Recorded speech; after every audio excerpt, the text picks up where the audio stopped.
What's up, guys? This is Coach Grant with First Down Training, and welcome to another episode of our First Down Training show. Today, we're going to be talking about 8 tips for beginner football players. So if you're new to football, these are 8 things that you guys should try to avoid or should try to do. Then we're going to be getting into some current events, and then we're going to be answering some questions that you guys left on a previous episode. So I appreciate you guys tuning in. Let's get started. Now, at some point, fellas, we have all started football, have been new to football. I know definitely I felt that way, especially when I started football when I was much younger, or at least when I was entering my first season of tackle football, because I didn't play tackle football until I got to high school. So these are some things that I wish I would have known that would have made that transition a little bit easier. So hopefully I could share this information to you guys to make that transition to your first season of football, second season of football, whatever situation you're in, that much easier. So tip number 1, you guys, make sure that when a coach is talking to you, you are looking him in the eye. So this is something that I know me personally, I struggle sometimes with eye contact when I'm being coached by a person. Like I do like Muay Thai, like kickboxing type stuff. And whenever my coach or trainer is talking to me, because I'll do like individual sessions with him, sometimes I catch myself, I'm like looking down and I'm listening to what he's saying, but I'm not looking at him. And I think he knows that I'm listening, obviously, because of the results of what he tells me to do, and then I actually do what he says. So I think he gets that at a certain point. But when you're in a team environment, coaches aren't always going to give you that type of like individual benefit of the doubt. So it's always best whenever a coach is speaking to you to try to look him in the eye. If you struggle with eye contact, pick something on his face to look at, like his nose or his chin. It looks like you're looking at him, but you're not actually looking at him in the eye.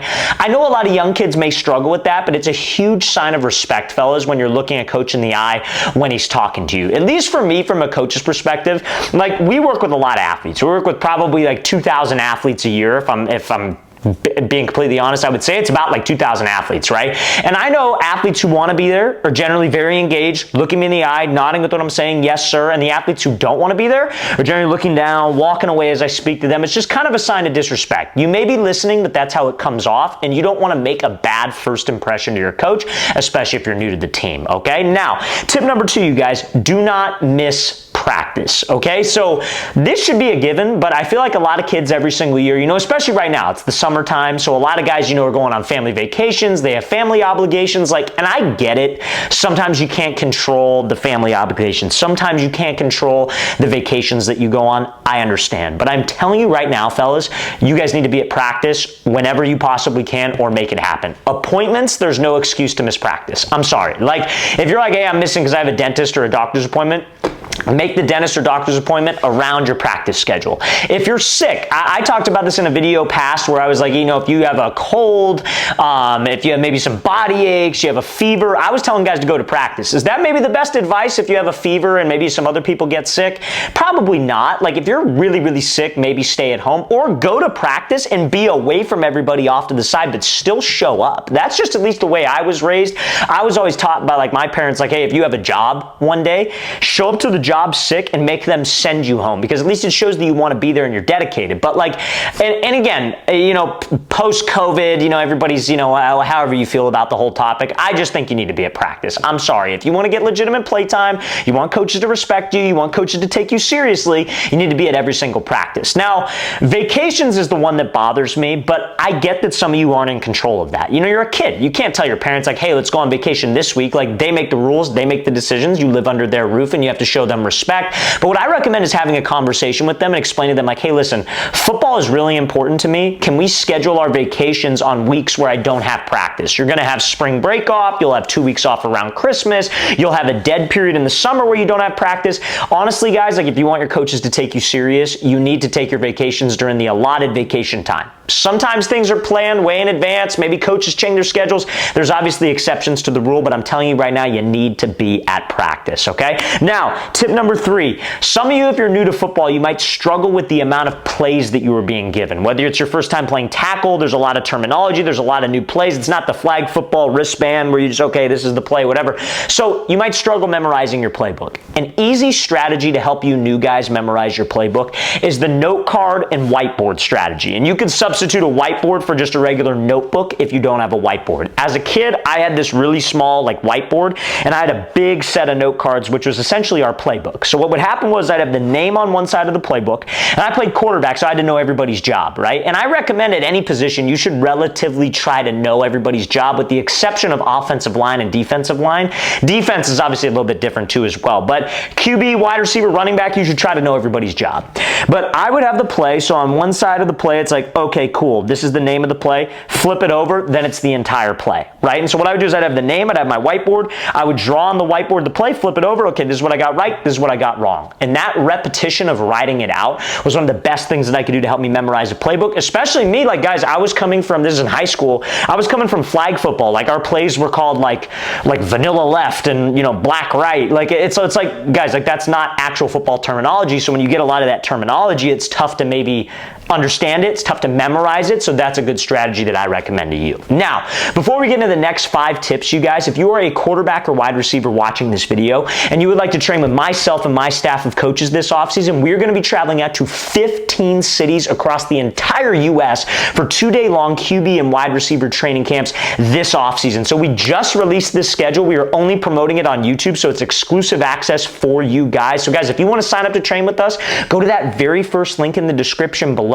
That is where you can find all the information in the states that we're coming to. Spots are already filling up, you guys. We've been getting a ton of signups these last week as soon as we announced it. So make sure you take advantage, guys. All of these camps will sell out about 2 to 3 months in advance. Our next camp is going to be in San Francisco, California. Then we'll be coming out to Orlando, Florida, then Phoenix, Arizona, Columbia, South Carolina, Seattle, Washington, Oklahoma City, Oklahoma, Milwaukee, Wisconsin, Nashville, Tennessee, Austin, Texas, Atlanta, Georgia, Columbus, Ohio, Boston, Massachusetts. Then we'll be heading out to Salt Lake City, Utah, and then finishing off our tour in Los Angeles, California. So guys, want to sign up, local to one of those cities, we'd love to have you out.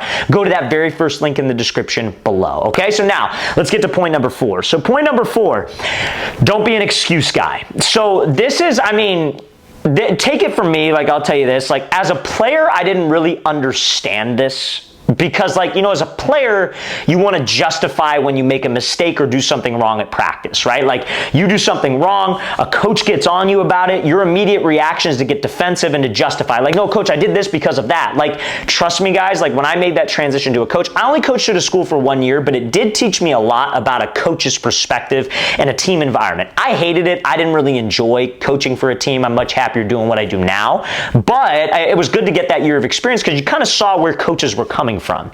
They get upset when they tell you to do the same thing, like kind of over and over again, and you make a mistake. They don't want to hear why you made the mistake. They just want to see you fix the problem. I'm just trying to be real with you guys. Maybe some coaches are a little different, but every high school coach that I've ever met, as soon as a kid starts giving, well, I did this because, or but I did that, they stop listening, you guys. That's at least what our staff would say. We don't want to hear your excuse. We just want you to perform. So at the bottom line, at the end of the day, either you did your job or you didn't do your job.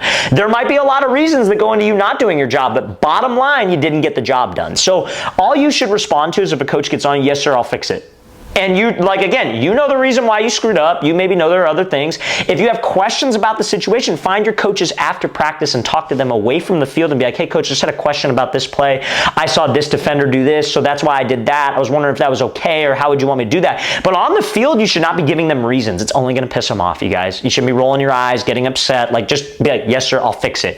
And then fix it and do what they told you to do. But do not be an excuse guy. Very easy way to piss off your coach, okay? Now, tip number 5, you guys, this kind of builds off of that. Don't make the same mistake twice. So again, a lot of coaches, like I just mentioned, get pissed because they have to repeat themselves. Now, me personally, like, my business is training athletes, right? My job is to tell them the same thing over and over again because that's what it requires to get good at something, right? Like if you want to be a good quarterback and you have bad mechanics, right? Like you got to rep a good mechanical motion 10,000 times to get better at it, right? And to break the habit. Maybe not 10,000 times, but it's a lot of reps to break a bad habit. So my job is to tell you the same thing over and over and over again. I mean, I would like not to. I would like you to just get it and do it, but that's my job. That's what I'm getting paid for. Coaches are getting paid in a team team setting. Some aren't even getting paid, if I'm being honest, but like, let's say your high school coach, your head coach, he's getting paid to win football games. So like, he just wants you to do your job. That's all he cares about, right? He doesn't care how you get it done, just get it done, right? Maybe he does in some aspects, but like, if you screw up on something, he coaches you up. And then think about it from his perspective. He's got to coach you up, then he's got to coach up that player, that player, that player. He's expecting you to like, I only need to talk to you once, so you'll get it done. And that's how you create a better relationship with your coach. If I know I only got to tell you something one time, then I'm going to have fun coaching you because I know you're going to get better.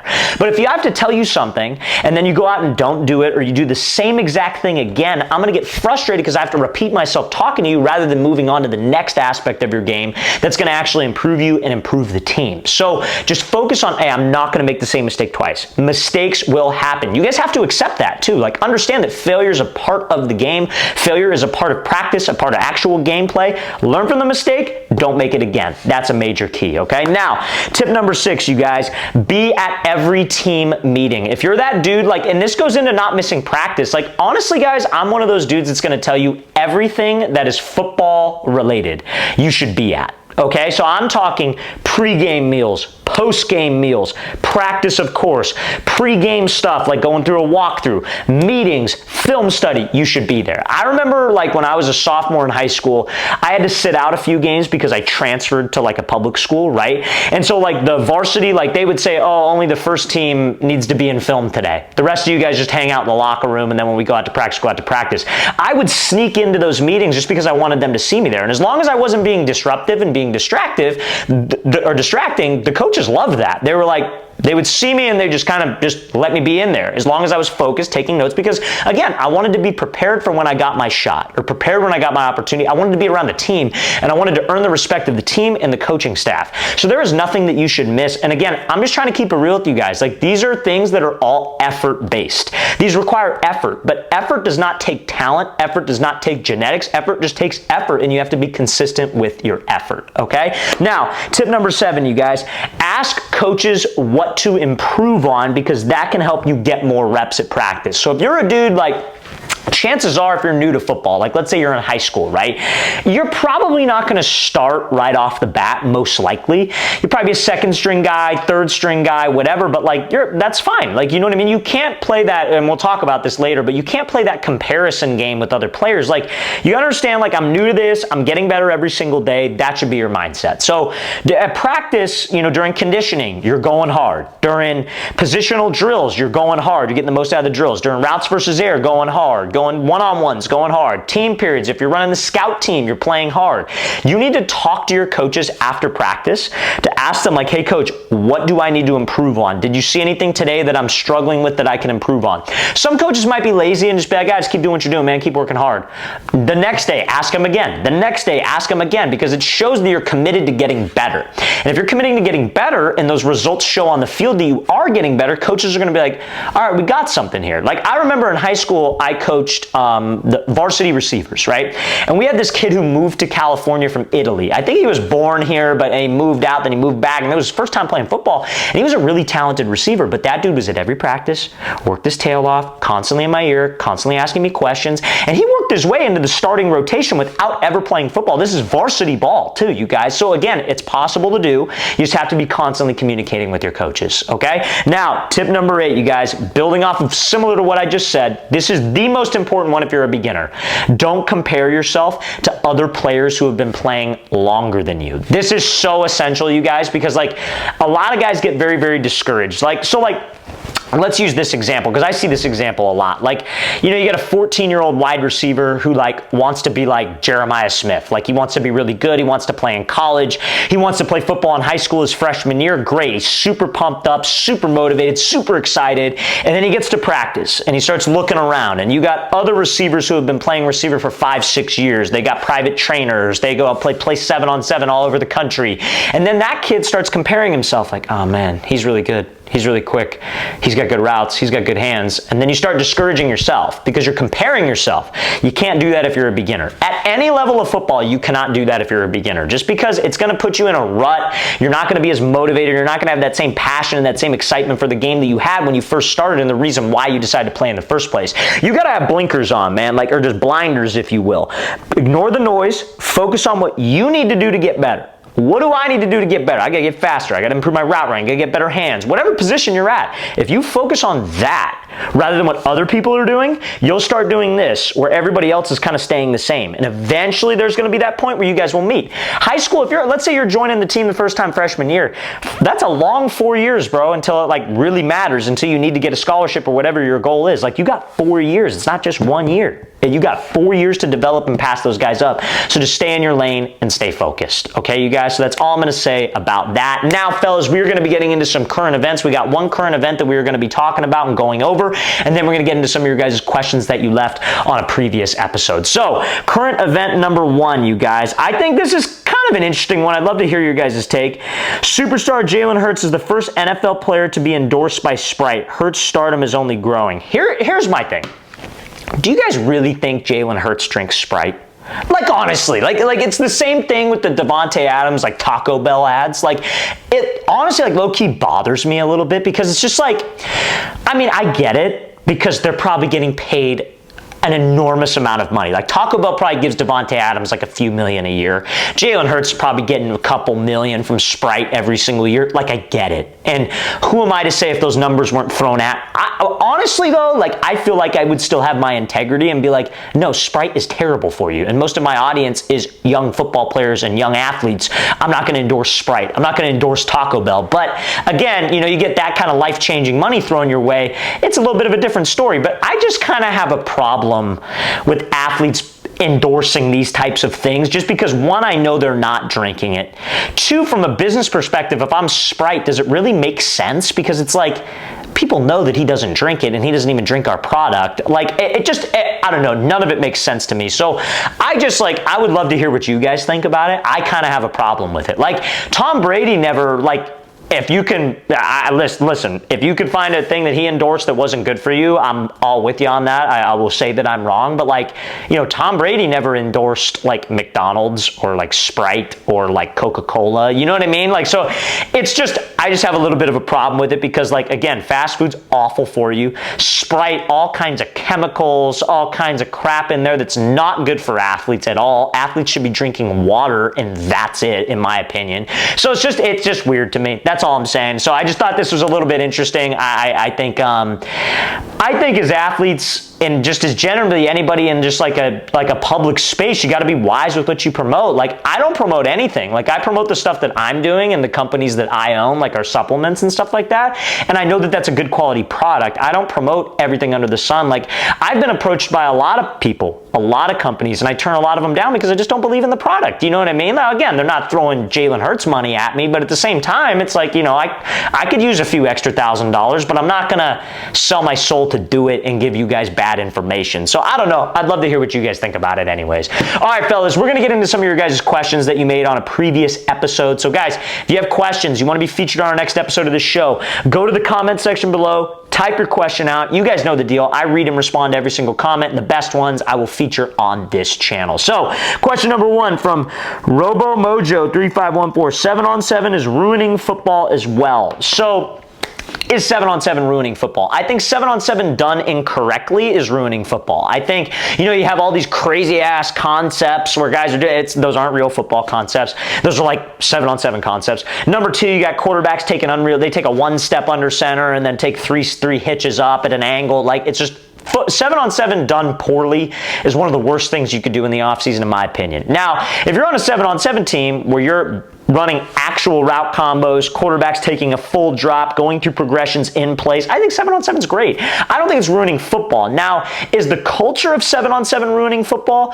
I'm not going to say that, but I feel like a lot of kids get a little bit too big of an ego from 7-on-7 because, you know, you get all the hype, you got the OT7s, the pylons, the cameras are everywhere. It's not real football, guys. It's played in t-shirt and shorts, right? And I'm not discouraging it. It's a great training tool, but you can't think that, oh, I had a great 7-on-7 season season that that's going to translate super well to 11 on 11, because it's not. You're in pads in 11 on 11. Can you take some things that you learned and apply it? Yes. I don't like the culture of, oh, 7 on 7 gets you exposure and offers, because it doesn't. College coaches want to see actual 11 on 11 film. Can it maybe turn some heads? Sure. Is your 7 on 7 coach well connected? Maybe, and he might put you onto a coach, but at the end of the day, they're like, hey, we need to see some 11 on 11 film before we give you a real offer. Can you get a verbal fake offer? Probably, but 7 on 7 is not. I don't think it's ruining the game, but I think if it keeps going on the path it is, it could do some real damage. All right? So that's all I'm going to say about that. Appreciate you asking that, man. So next question from Sayin Perp.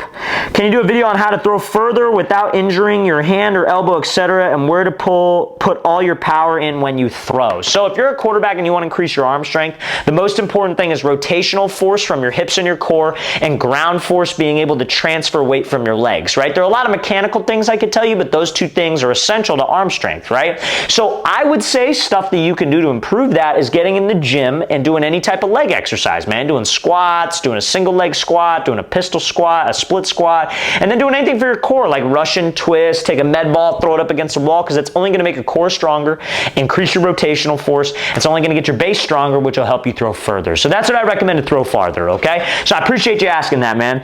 Next question from DS Kits 13. Thanks for asking this, man. Appreciate all the support. Question for next episode: how can you adjust to new coaches? Recently, my team has gotten new coaches. It's been pretty hard for me to adjust to the switch.